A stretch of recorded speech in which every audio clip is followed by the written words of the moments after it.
Morning students. दोस्तों, हम अध्याय देख रहे हैं कि राज्य, राजा और एक प्राचीन गणराज्य। इसके पहले के हिस्से में हम कुछ मुद्दों पर चर्चा की, जैसे कि कुछ लोग शासक कैसे बने, वर्ण व्यवस्था क्या थी, जनपद किसे कहा जाता था, महाजनपद किसे कहते थे, और साथ साथ में राजाओं को कर देने वाले लोग कौन कौन थे।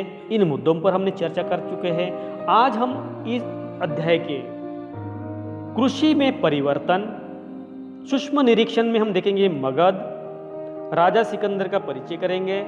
सूक्ष्म निरीक्षण में हम वज्जी का भी परिचय करेंगे, अजातशत्रु और वज्जी संघ, एथेंस में प्रजातंत्र। इन मुद्दों पर चर्चा करने वाले हैं। कृषि में परिवर्तन होने लगा। अभी कृषि में किस प्रकार से परिवर्तन होने लगा, इसका देखिए कि हल के फाल अब लोहे के बनने लगे थे।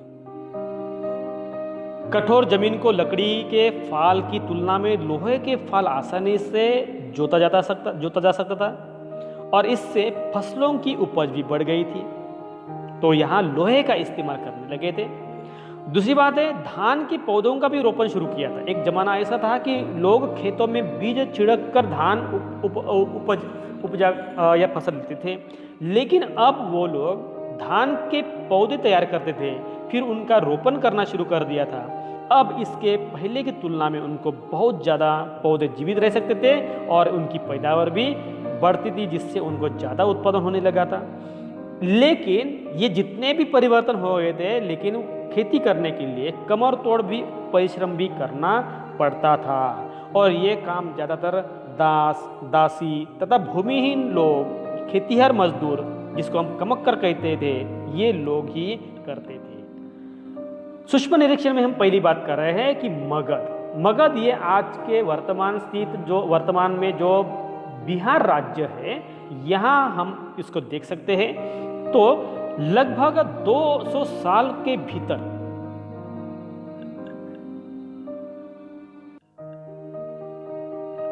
सबसे महत्वपूर्ण जनपद बन गया था और ये इसका जो स्थान है, गंगा और सोन नदी जैसी नदियां थी, इसी मगध राज्य से होकर बहती थी।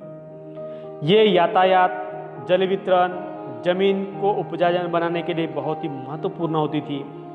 तीसरी बात है, ये मगध का जो हिस्सा जंगलों से भरा था और इन जंगलों में रहने वाले लोग जो थे वो हाथियों को पकड़ते थे, उनको प्रशिक्षित करते थे और फिर वो सेना के काम के लिए वो राजा को बेच देते थे। जंगलों से उनको घर, गाड़ियाँ तथा रथ बनाने के लिए लकड़ी भी मिलती थी। तो ये मगध साम्राज्य था। मगध बहुत ही समृद्ध था और खास बात यह है कि जो हथियार या औजार बनाने के लिए जो लोहा चाहिए, इस क्षेत्र में लोहा अयस्क की खदानें थी और इसीलिए मजबूत औजार और हथियार बनाने के लिए ये बहुत ही उपयोगी होती थी। और छठी विशेषता हम बात करते हैं, छठी कि यहाँ बहुत ही शक्तिशाली शासक हुआ करते, जैसे बिंबिसार और अजातशत्रु, जिसको हम अजातशत्रु भी कहते हैं, और अन्य जनपदों को जीतने के लिए ये लोग हर संभव प्रयास भी करते थे। महापद्मनंद और महत्वपूर्ण कुछ शासक थे, उन्होंने अपने नियंत्रण का क्षेत्र जो था इस उपमहाद्वीप के उत्तर पश्चिमी क्षेत्र तक भी उन्होंने फैला लिया था। बिहार में राजगृह, जिसको हम आधुनिक राजगीर कहते हैं, कई सालों तक मगध की राजधानी बनी रही। बाद में पाटलिपुत्र, जो आज हम पटना बोलते हैं, उसको भी उन्होंने राजधानी बना ली थी। तो इस प्रकार से हमने मगध का यहाँ परिचय कर लिया। तो आगे देखते हैं कि 2300 साल से पहले की बात है। जो मेसोपोटामिया का जो राजा है वो राजा सिकंदर, जिसको हम अलेक्जेंडर भी कहते हैं, राजा सिकंदर विश्व विजय करना चाहता था, लेकिन वो पूरी तरह सफल नहीं हुआ। फिर भी वह अपने मिशन पर लगा रहा और वह मिस्र और पश्चिमी एशिया के कुछ राजाओं को जीतता हुआ भारतीय उपमहाद्वीप में व्यास नदी के किनारे तक वो पहुंच चुका था। और जब वह आगे बढ़ना चाहता था और मगध की ओर कूच करना चाहता था, तो लेकिन उसके सिपाहियों ने इससे इनकार कर दिया था, क्योंकि वो इस बात से परिचित थे और इस बात से भयभीत भी थे कि भारत के शासकों के पास पैदल सेना, रथ और हाथियों की बहुत बड़ी सेना थी और इसीलिए भयभीत होकर वह आगे बढ़ने से उन्होंने इनकार कर दिया था। तो ये हो गए, राजा सिकंदर को भी भारतीय शासकों का डर था। दूसरी बात कर रहे हैं हम वज्जी। यहां भी आप चित्र में देख सकते हैं कि वज्जी कहां स्थित है। तो आप यहां देख सकते हैं कि वज्जी जो मगध के ही आसपास यहां हमको दिखाई देते हैं। वज्जी जिसकी राजधानी यहां वैशाली थी, मतलब वैशाली राजधानी थी। तो ये इस प्रकार यहां दिख रहा है आपको, ये स्थान आपको वैशाली दिख रही है, ये ठीक है।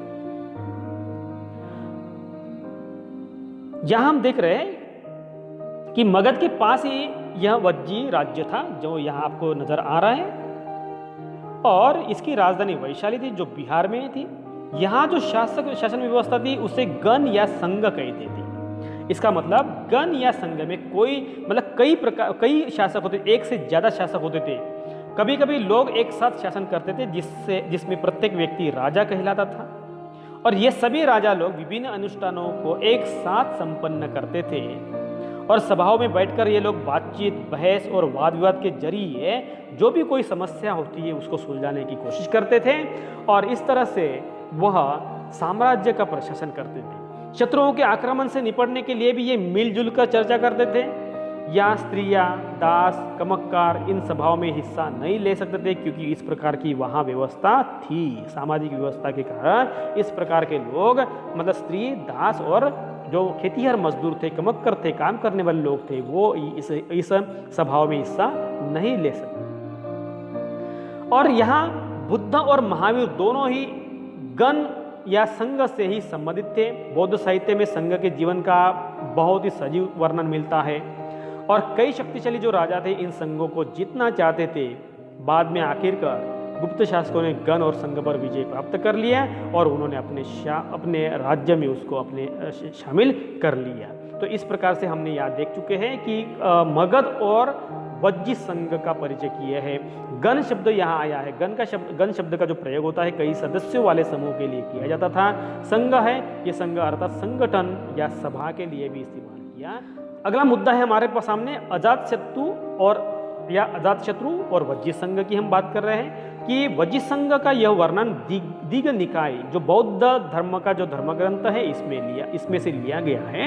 और दिग निकाय जो ये प्रसिद्ध बौद्ध ग्रंथ है जिसमें बुद्ध के कई व्याख्यान दिए गए हैं और इन्हें करीब 2300 साल पहले लिखा गया है। इसमें एक कहानी बताई गई है कि अजातशत्रु वज्जी संघ पर आक्रमण करना चाहते थे, लेकिन उन्होंने अपने मंत्री वत्सकार को बुद्ध के पास सलाह के लिए भेजा था और बुद्ध ने जब उनसे पूछा कि क्या वज्जी सभाएं नियमित रूप से सभाएं होती है तो उनमें सभी सदस्य उपस्थित होते हैं।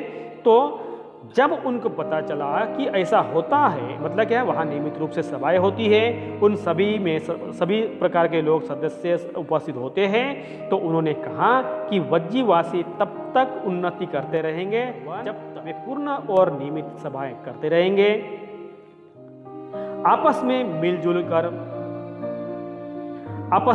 कर काम करते रहेंगे, पारंपरिक नियमों का पालन करते रहेंगे, बड़ों का सम्मान, समर्थन और उनकी बातों पर ध्यान देते रहेंगे।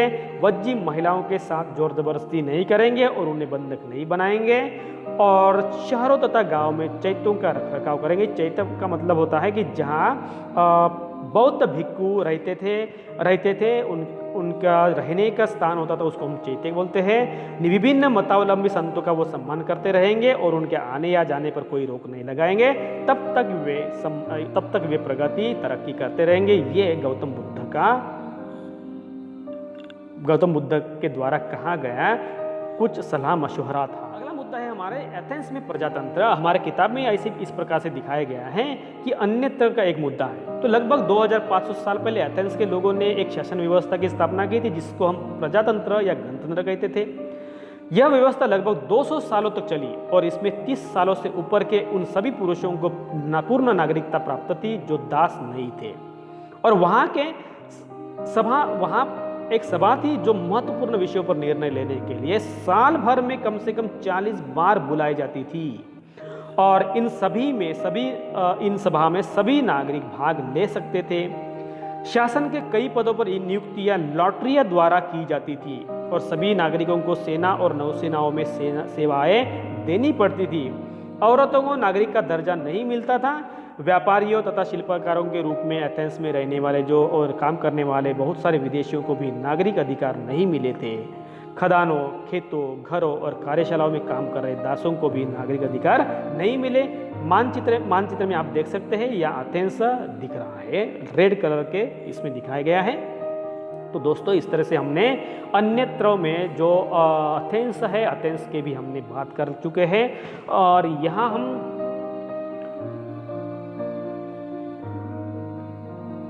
कई शक्तिशाली राजा इन संघों को जितना चाहते थे। इसके बाद उनका राज्य अब से लगभग 1500 साल पहले तक चलता रहा। उसके बाद गुप्त शासकों ने भी इन शासकों को